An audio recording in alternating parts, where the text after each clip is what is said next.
The dawn fog rolled thick across the Dnipro River, swallowing the horizon in a pale gray silence. Through the mist, the silhouettes of Russian T-72B3M tanks and BMP-3 infantry carriers crept forward, their engines growling low and steady.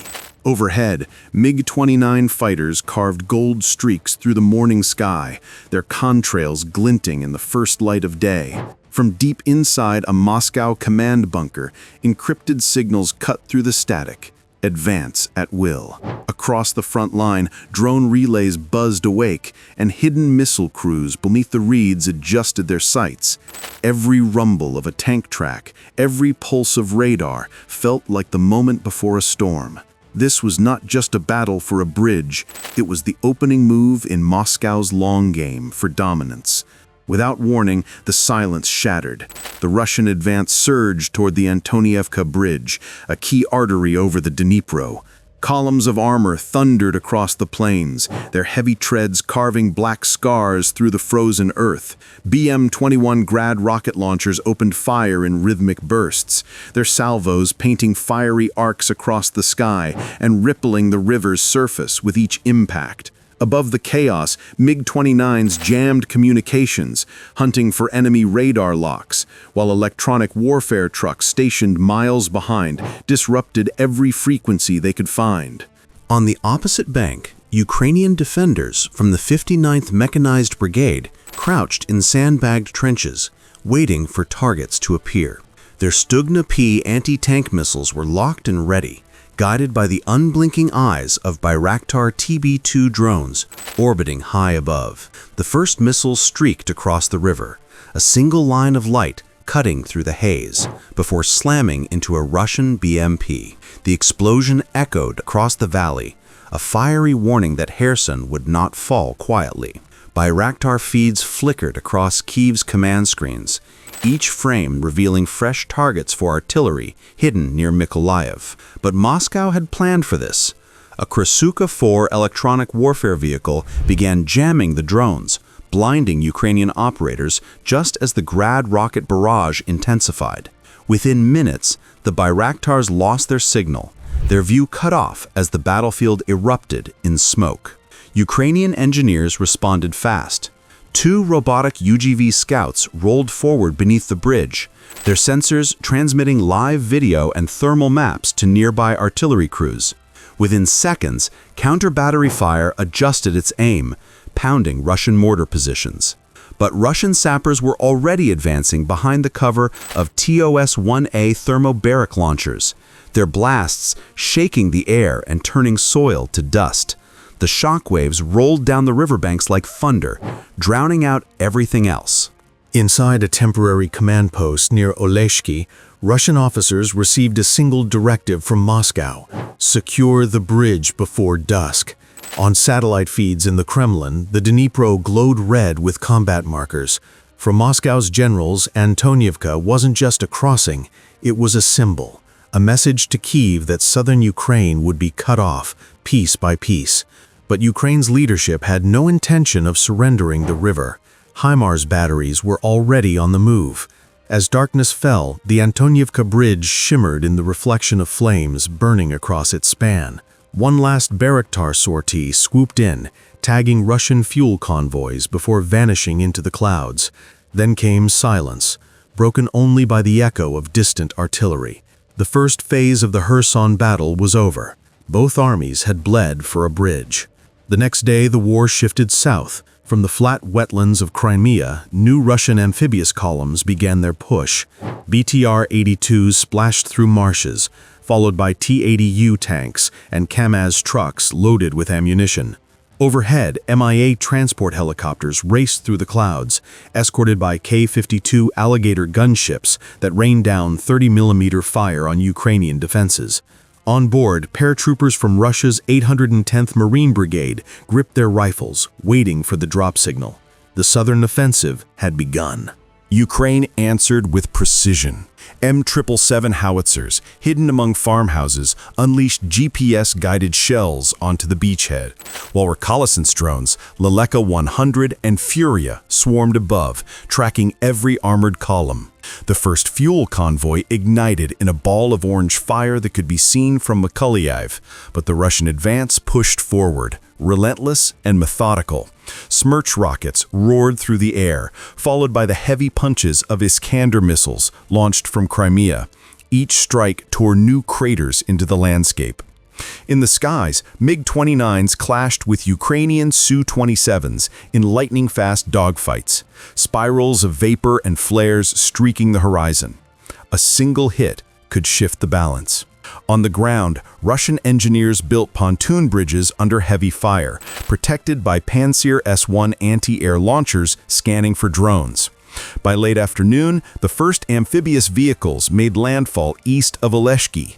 Ukrainian counterfire was fierce but fragmented. Communications scrambled by Russian jamming trucks. The battlefield became a storm of smoke trails, static, and chaos. As night fell, Ukrainian commanders prepared their response. Intelligence feeds revealed a new Russian base under construction at Kornobka Airfield, their forward supply hub. Within hours, Bayraktar TB2s lifted off again, flying low under radar coverage. From high altitude, their cameras spotted refueling trucks and command vehicles clustered near hangars. Kiev gave the order. 2 missiles streaked across the steppe and struck home. The explosions turned the night into day, secondary blasts echoing as fuel stores ignited. Within minutes, the airfield was a furnace. In the Kremlin, generals watched in silence as the feed from Kornobka turned to static. They found it, one whispered. Moscow retaliated instantly, deploying new air defenses, reinforcing the perimeter, and vowing to destroy the drones at any cost. But Ukraine wasn't done. M777 batteries, guided by digital targeting and NATO surveillance data, rained precise fire onto the airstrip until dawn. When the smoke cleared, Kornobka was gone, a blackened scar on the steppe. Still, the war pressed on. Kherson City became the next battlefield. Narrow streets turned into kill zones as Russian T-80U tanks rolled down Prospect Ushakova, firing into windows where snipers might hide. BMP-3s followed behind, sweeping alleys with machine gun fire. Overhead, Mi-24 gunships blasted industrial zones, their rockets turning factories into rubble. The city burned as both sides claimed ground house by house. Ukrainian fighters moved underground through tunnels and basements, guided by compact drones that relayed live coordinates to artillery outside the city. Each time a Russian convoy crossed an intersection, shells landed with deadly precision. Stugna P teams struck tanks from hidden shops and rooftops. When Russian electronic warfare trucks jammed their drones, Ukraine adapted again, releasing small tracked robots loaded with explosives that crawled through debris to strike close targets. Streets vanished in waves of fire. From Moscow, generals watched the city through thermal maps and boasted of progress. In Kyiv, commanders stayed silent, calculating, waiting for the next opening. By nightfall, Kherson's skyline glowed orange. Drones buzzed between rooftops, and tracer fires stitched the dark. Neither side truly held the city.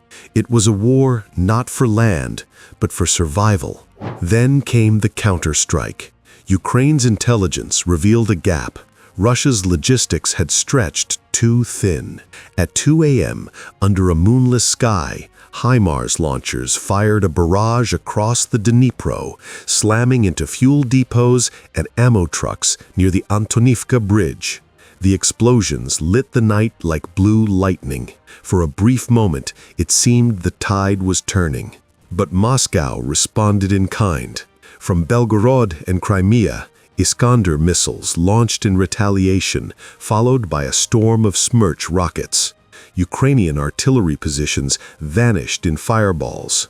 MiG-29s and Su-27s dueled over the river, tracer rounds spiraling through the dark. K-52 gunships hunted low, firing anti-tank missiles into every suspected launch site. Communications failed under the weight of Russian jamming systems. Drone feeds froze mid-flight. One Bayraktar's final transmission contained a single word: locked. Despite mounting losses, Ukrainian troops pressed on. Robotic UGVs were sent to demolish bridge access points, but were obliterated before reaching the target. The counterattack unraveled into chaos. In the Kremlin, Moscow's generals watched the satellite feeds and gave a single order: hold the bridge at all costs. By dawn, Kherson's western skyline was in flames. The offensive had failed. Ukrainian troops pulled back, exhausted but unbroken. Russia held the city, but at an unspeakable cost. In Moscow, the news anchors called it victory. Tanks paraded through streets draped with Russian flags. Crowds gathered at Red Square to celebrate. Yet behind the cheers, generals whispered of depleted brigades, burnt convoys, and morale running thin. The triumph was hollow. In Kyiv, there was no celebration, only the glow of computer screens. Analysts studied every frame of Bayraktar footage, marking Russian weak points and recalculating drone routes. In underground hangars, engineers painted a single word across the wings of their refitted aircraft: Kherson. "They think this is over," one officer said quietly. The reply came cold: "It's only begun." As dawn broke once again over the Dnipro, Kherson lay silent. The Russian flag fluttered above shattered buildings, but the streets below were empty, haunted by smoke and echoes. In the Kremlin, generals marked the city as secured, unaware that Ukrainian intelligence was already inside their network, listening, mapping, waiting. The next phase of the war would not be fought with tanks or missiles, but with data, drones, and precision. And as the Dnipro shimmered under the morning sun, both sides knew the truth. The battle for Kherson wasn't the end.